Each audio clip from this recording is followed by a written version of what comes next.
哋老闆嘅諗法比較特別啦，咁我可能覺得睇波咁吸引食客，咁係一個創新嘅諗法咯。酒樓俾人概念係舊啊嘛，咁如果你創新，啲人覺得係比較新奇，咁樣可能會多啲過嚟睇波期間。咁我哋就開24小時嘅呢度，有食客特登過嚟就睇波，跟住走過嚟就飲茶，跟住食點心咁咯。咁如果以後賽事比較精彩咧，咁我哋預期客人都會比而家再多，我諗起碼4-5成㗎啦都。因為驚住冇位，咁所以咪早少少過嚟咯。今日星期一啊嘛，估可能好多人要翻工，咁所以咧，我就問佢，佢話琴日係多人好多嘅。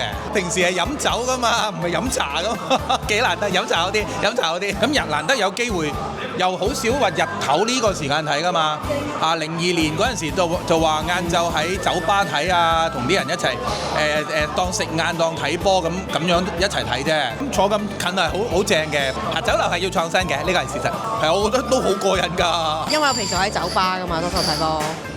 因為你都知而家呢個時間7點幾、8點幾，酒吧唔會開㗎嘛，順便睇埋咯。基本上你平時都有飲開呢間㗎嘛。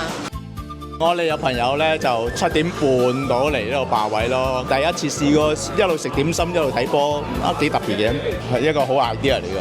我早2日咧就去過尖沙咀嗰間蓮香嘅，氣氛幾好，咁樣知道呢度咧大 screen 個 screen 幾好，咁樣就嚟呢度試下咯。咁但係今日戲碼麻麻地，人唔係好多，但係我估計入咗淘汰賽階段咧，應該個氣氛會好。